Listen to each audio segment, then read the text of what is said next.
గురూజీ గారు ఒక 15 నిమిషాలు మరి మన ఉపన్యాస కార్యక్రమం మన సత్సంగం గురించి మన అమ్మవారి గురించి మరి తెలియజేస్తారు. అందరూ కూడా పీఠం దగ్గరికి ఎవరు రాకుండా మీకు ఏర్పాటు చేసినటువంటి ఆ కుర్చీల్లో కూర్చోవలసిందిగా కోరుతున్నాం.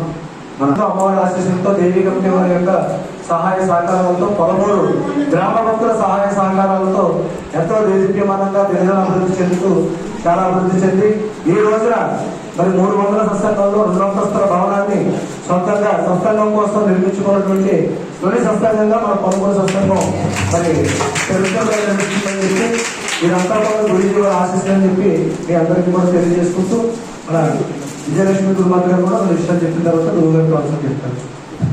ముందుగా మన ఓం శక్తి సత్సంగాల వ్యవస్థాపకులైనటువంటి మనందరికీ కూడా భక్తి అనే తేజాన్ని దాటినటువంటి మహాశక్తి మన శ్రీ శ్రీ త్రినాథ్ గురూజీ వారి పాదపద్మాలకు సాష్టాంగ నమస్కారాలు తెలియజేసుకుంటూ మనందరికీ కూడా సత్సంగం అనేటటువంటి ఒక వరం.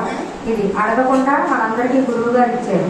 చాలా మందికి అడిగితేనే వరం ఇస్తారు భగవంతుడు. అడగకుండా ఇచ్చింది ఏంటి అంటే మనకి సత్సంగం. అడగకుండా ఇచ్చినటువంటి వరం సత్సంగాన్ని మన పొలగూరు గ్రామంలో మరి దేదీప్యమానంగా ప్రతి చిన్న పిల్లలు కూడా పెద్దవాళ్ళు అందరూ సద్వినియోగం చేసుకుంటూ గత 29 సంవత్సరాల నుంచి కూడా చాలా దేదీప్యమానంగా మన ఓం శక్తి సత్సంగం ఎన్నో అద్భుతమైనటువంటి కార్యక్రమాలతోటి జరుగుతుంది. మరి మన ఓం శక్తి సత్సంగ కార్యక్రమం చేయాలంటే ఉన్నటువంటి విజయదుర్గ నిలయం భక్తులు పెరగడం వల్ల చాలా చిన్నదైపోయి కూర్చోవడానికి ఇబ్బందిగా ఉంది. అయినప్పటికీ కూడా అలాగే కూర్చుని జనం అందరూ కూడా వస్తూ ఉంటే మరి వర్షం వచ్చినప్పటికీ కూడా బయట సందుల్లో నుంచుని ఆ కాలనీలో నుంచున్న వర్షం వచ్చేది. అయినా తడిసిపోయి ఓం శక్తి సత్సంగం చేసేవారు.